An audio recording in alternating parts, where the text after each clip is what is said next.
All right, today, how to be more social, how to stop being so much of an introvert. If you're not happy with that, right? There's these terms, extrovert, introvert. If you care about them or not, you've probably heard them and classify yourself in either one of those camps or somewhere in between. And in the past, I have been very introverted to the point of just playing video games all day. I played a lot of video games, Gladly, I never got into World of Warcraft.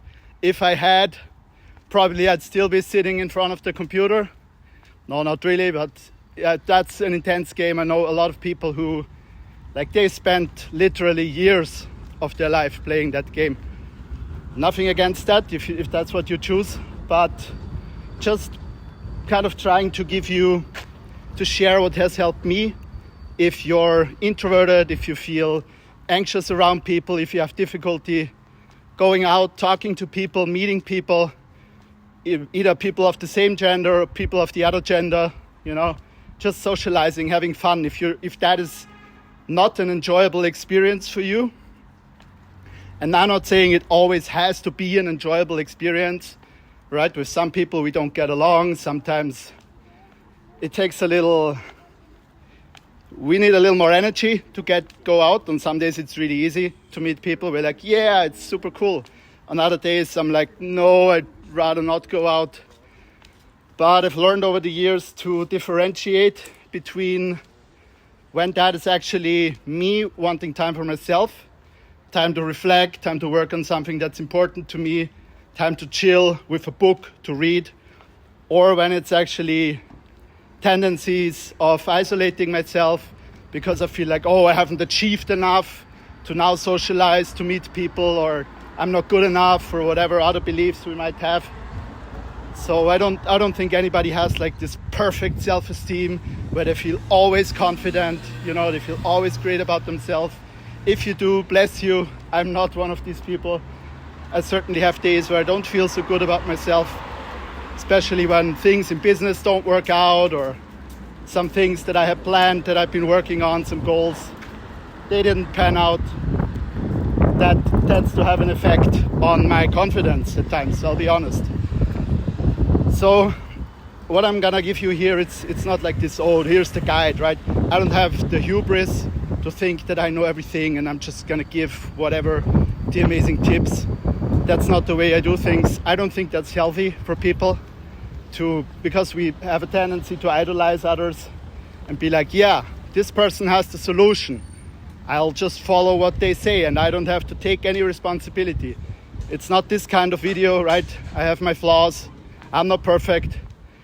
I still had my experiences with League of Legends, especially when I was working pretty hard the last 6 months. I had a few phases there where I was playing a lot, and I just know how to deal with that, how to get rid of that again, and how to go out and meet people. And it's something that hasn't come easy for me.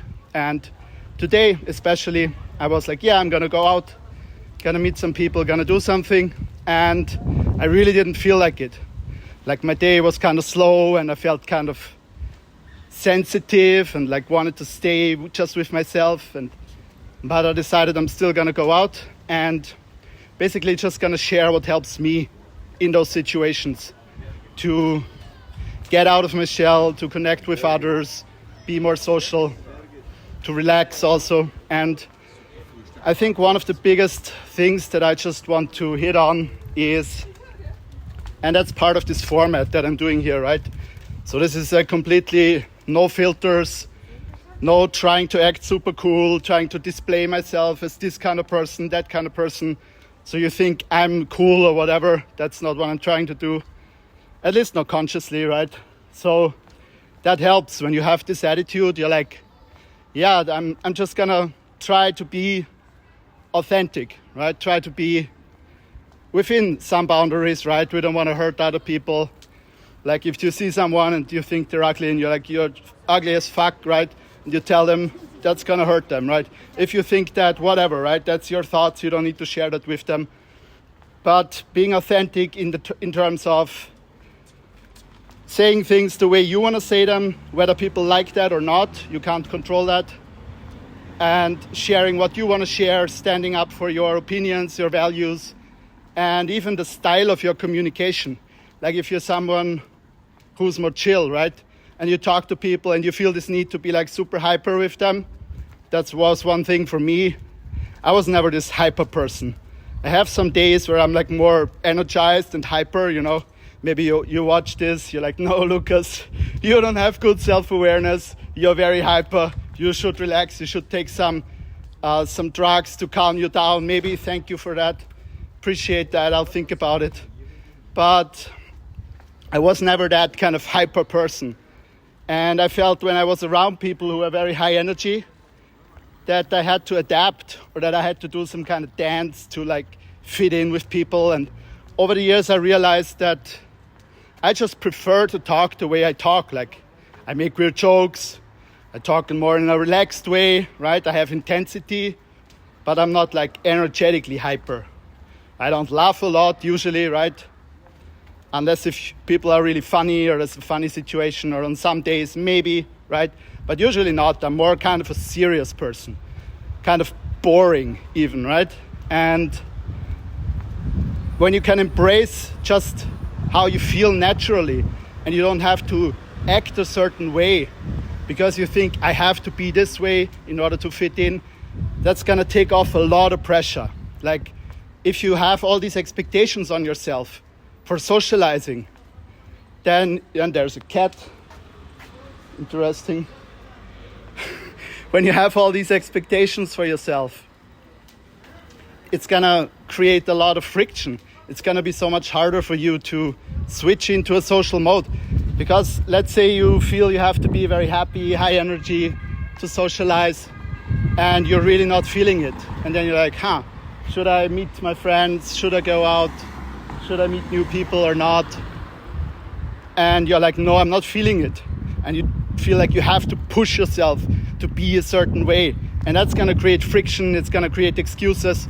So that's one thing I feel is very important, is just being authentic with that. And yeah, some people are not gonna like it. Maybe if you're super energetic and super positive, you know, people that wouldn't have reacted positively to you how you normally are, they might have reacted positive. But what's the point, right? And it's even seeing it that way, right? Let's say you meet someone and you're super hyper, you're like in this intense state, right? Is that the kind of person you are naturally, like when you meet them 2 days later? Probably not, right? So it creates a kind of a weird expectation if you push yourself, right? And in my opinion, and it's much easier to just be however you feel like you want to be, right? I'm not saying to not be flexible or to just stay in this kind of mode that comes natural to you, to not expand the possibilities in your behavior, in how you speak, in how you communicate.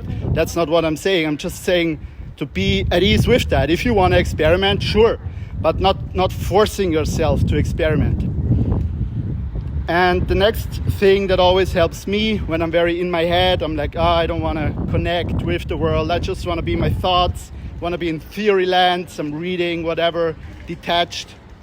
If you can relate to that, I'm like, I need to do exercise. I need to go jogging. I need to do strength training, whatever brings me into my body. That really helps, because then I'm actually connected with my physical body and more connected with my environment around me. And when I'm more connected with that, it's much more natural to interact with people because they're part of that environment also. And it's very hard to interact with people when you're stuck in your head or when you're not present, when you're detached for whatever reason. And I mean, detachment can happen for a lot of things. And I think for me, when I was big into video games, really addicted to video games, I didn't have a fun social life. Like I didn't have so much stuff to do. I didn't feel very confident. So that was kind of an easy way to stimulate my mind, to kind of entertain myself, and also to run away from the problems in my life, right? So oftentimes for me, when I feel like I'm socially contracting or pulling away, it's because I feel insecure. It's because, like I said, a day where I didn't achieve something, I feel like I messed up, or I'm like have these high expectations on myself, then I don't feel good about myself, and then I retreat, and I don't want to feel that. And exercise is something that really helps me to get grounded again in my body and to connect with my environment, right? And I mean, apart from that, I'd say even if you're a person who is not naturally very social, I feel it can be beneficial to at least have a few mandatory touch points each week, whether that's a specific friend or a group of friends, or that's some kind of event that you go to, where you just, I'm gonna go to this, and this is my regular thing that I'm making an effort to maintain in my schedule, in my weeks, just because it makes it easier to keep that habit, right? And I think people have varying levels of, I call it friction. Friction is how easy is it for you to engage in a certain behavior. Ideally, socializing is something you enjoy.